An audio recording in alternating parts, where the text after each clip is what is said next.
अब हम जो हमें मसला आ रहा है इसको अगर देखें,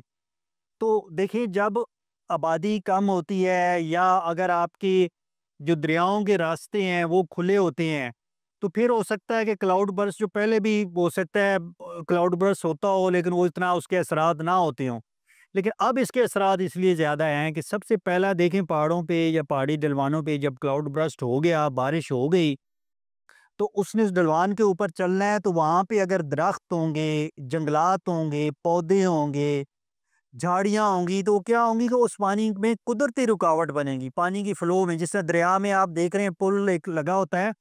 तो पुल के जो पिलर होते हैं पानी उनसे टकरा के थोड़ा रुक रहा होता है। तो ये दरख्त ये किरदार अदा करते हैं, पानी के बहाव को रोकते हैं। फिर इनके साथ झाड़ियाँ होती हैं, तो ये एक कुदरती बैरियर होता है और वो पानी रुकता है, उसकी स्पीड कम होती है, कुछ पानी सीप हो जाता है, कुछ बिखर जाता है, ज़्यादा एरिया पे फैल जाता है, तो उसकी शिद्दत कम हो जाती है। लेकिन ये हमने जो बेदरेग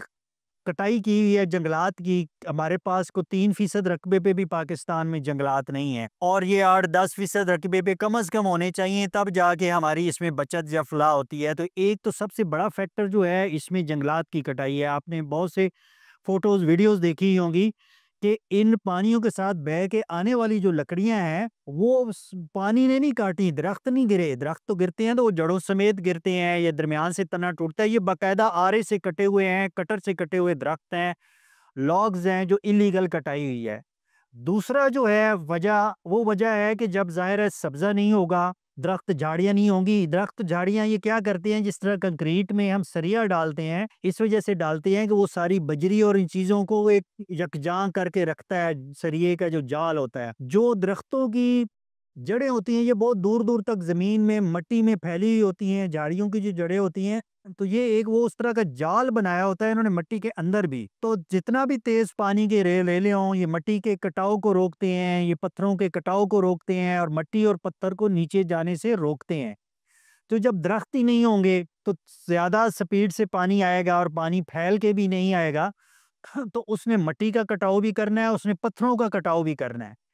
उसके बाद तीसरी चीज़ जो है, जो हमारी पहाड़ों में थ्रेशर्स लगे हुए हैं, क्रशर लगे हुए हैं, जो हम पत्थरों की कटाई करके उसको बेचते हैं कमर्शियल उसके लिए।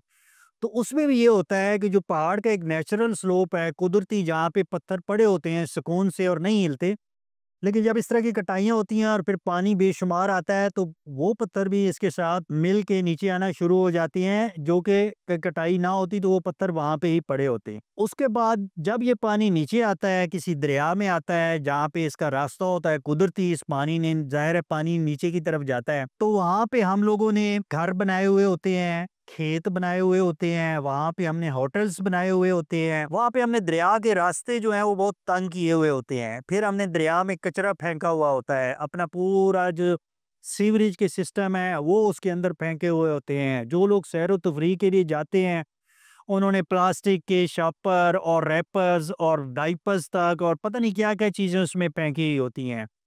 तो ये सारी चीज़ें मिलके दरिया के या पानी के कुदरती रास्ते को और तंग कर देती हैं। अब एक तरफ तो हमारे पास मौसमियाती तब्दीली की वजह से पानी ज़्यादा आ रहा है, कम वक़्त में आ रहा है, ऊपर से उसको जंगलात भी नहीं रोक रहे, फिर वो मिट्टी और पत्थरों का कटाव भी ज़्यादा करके ला रहा है और नीचे से हमने इसके रास्ते भी तंग किए हुए हैं। तो क्या होगा, उसका रिज़ल्ट यही होगा जो मैं और आप आजकल वीडियोज़ में देख रहे हैं, ये बहुत अफ़सोसनाक है, बहुत अंदोनाक है। इंसानी जानों का ज़िया हुआ है, लोगों के कारोबार और घर तबाह हुए हैं। लेकिन इस पे हमें सोचना होगा कि कम से कम ये जो तबाही हुई है, इस तरह की तबाही हुई है, ये हम रोक सकते थे, रोकी जा सकती थी।